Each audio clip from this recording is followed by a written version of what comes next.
السلام علیکم ورحمۃ اللہ وبرکاتہ۔ ایک نام پوچھا گیا ہے، لوگ اکثر تو نہیں کہوں گا لیکن لوگ یہ نام بعض اوقات رکھتے ہیں، منہا۔ منہا نام رکھنا کیسا ہے؟ کیا اس کے معنی بہتر ہیں؟ دیکھیں، منہا یہ دو چشمے والی ہا، میم نون زیر مین، ہا الف زبر ہا، دو چشمے والی ہا۔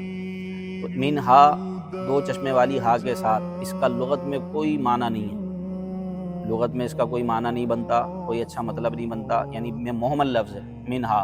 منہا کا مطلب ہوتا ہے اس سے، تو یہ محمل ایک لفظ ہے، اس کا کوئی معنی نہیں بنتا۔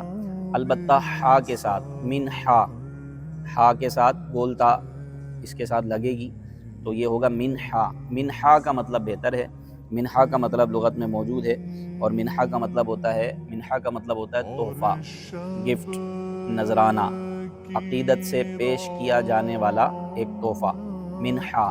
جبکہ یہ حلوے والی ہا کے ساتھ رکھا جائے منہا، اس لیے یہ نام رکھنا منہا بہتر ہے۔